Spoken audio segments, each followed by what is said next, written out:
First floor.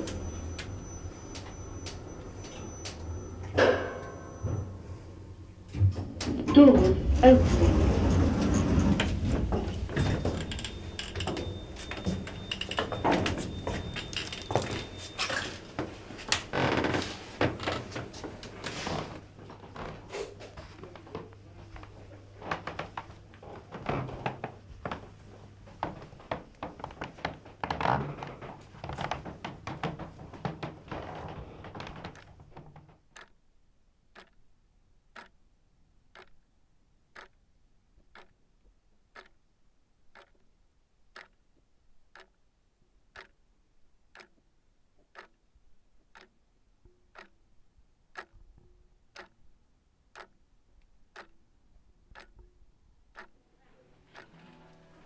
Well, I've been very happy here. The staff are very good. And we're like one family. And if somebody's missing, we say, where's so-and-so? Oh, they're not very well today. They're like our family. And we care for everybody. And it's a lovely atmosphere. Oh, No, you'll find me with various voices. that's John there and John the other side. There we are. And look, my love. Bye. I will say, titty bye. Don't get panic, don't panic, don't panic. Oh, Mr. Mandarin.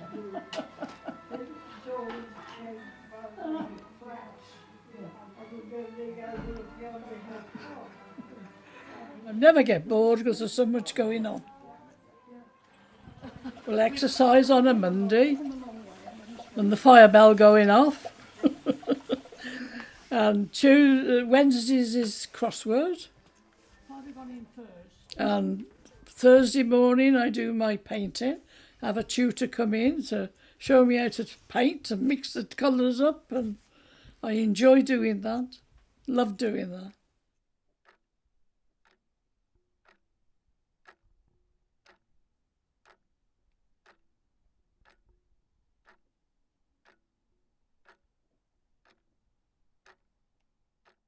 It hurt. I was hurt and angry when he died. I was really angry and upset. And we always said we wouldn't keep anything from one another. We want to be like that. But he would have preferred it being like that. He wouldn't have wanted you to have worried about him, you see. No, I know why you did it. But at the same time, I thought he went all through that on his own and he didn't share it with me. I did feel that. But we don't know the circumstances. That's what I said, you never know what's around the corner. He wanted to do things for you, didn't he? I could have done more, but he wouldn't let me. He'd go up, when we changed the bed, I wanted to go up. It's easier. No, I'll do it. Oftentimes he had the sheet upside down. And when he was gone out, I crept up and did it how I wanted it. But not to hurt his feelings, because he was so kind. The carer said this morning, she looked at that photograph and she said, that looks like a caring man. By the photograph. I said he was. He was always people's interest. On our diamond wedding, oh yes, we had this balloon. Oh, it plagued us to death because it had disappeared. We had it in the living room over the record player, and we come down and couldn't find it. Wondered where it was. He said, well, I'm not going to bed till I find it. Anyway, we had to give up. We couldn't find it. I said, oh, it's gone through the bathroom windows. Next morning, when I pulled my bedroom curtains back, there it was, peeping at me. This balloon. Oh, dear, dear, dear. Oh, laugh. I don't think I've ever laughed so much in my life. Oh.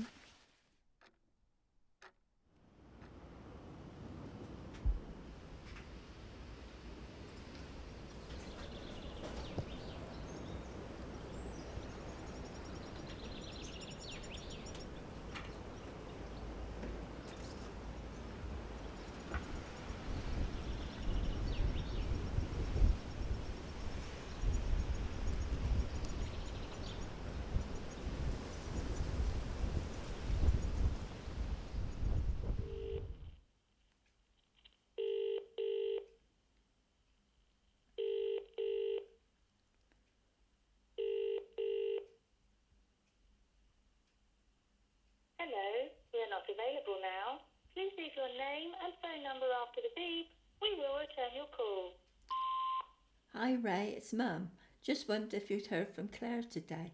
Obviously you're not at home, so I'll ring you later. Bye.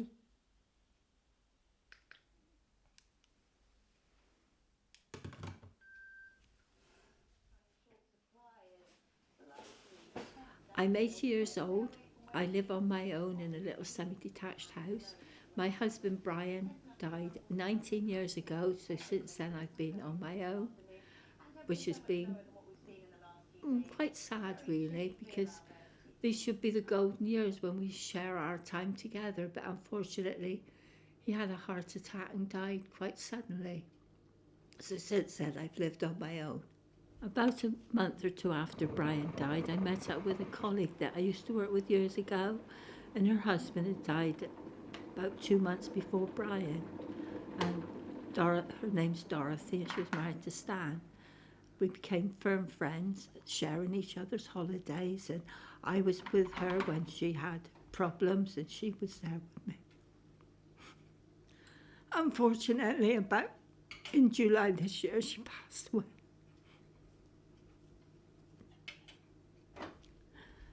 Since then, I felt even quite lonely without her, but that's life, and she's now at rest, so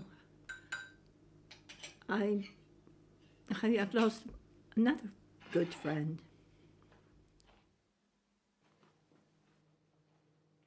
I suppose the most thing I miss about having Brian, that's from having someone in my life, is having someone to discuss things. When things go wrong, there's no one to say, oh, Bri, what should we do about this? Or, Bri, do you think we should do that? Suddenly you're on your own and got to make all your own decisions. But I have got 4 lovely children, and they've all got lovely partners, which help me out if I am in difficulties. So I'm well blessed in that way. I remember when Brian and I had a little caravan, and we hadn't had it very long, and we went down in Devon. There was Brian, Pauline and I. And we were travelling back and going down this hill, and suddenly he looked out the back and he said, oh, the caravan's gone. And there was like, I felt a bit rubbly, and I looked behind and there was the caravan, and it was going slowly zigzagging down the hill, or so it seemed, and it went in the front of a bus. Oh, it was awful. The roads was all blocked, and we felt awful, but we had to leave the caravan in Devon. It was all shattered. It was all over the road. We felt so embarrassed, but fortunately no one was really hurt, so that's the main thing about it. But that was the end of our caravan, and he said he'd never ever tow a caravan again. Brian had several heart attacks and several mini strokes, and after one of the mini strokes, it's not funny really, but I always have a little chuckle, and he did too. He couldn't pronounce some words properly, and he always used to say pick and pork pies instead of pork and pickle pies. And when I see pork and pickle pies, I always think of him and have a little chuckle, because he saw the funny side of it. He was absolutely lovely really, and I loved him to bits. Although sometimes my house seems a bit big for me, when my family all come, it seems quite small and crammed with people again, which is absolutely wonderful. And although I miss Bri so much, and Dorothy, those we love don't go away. They walk beside us every day.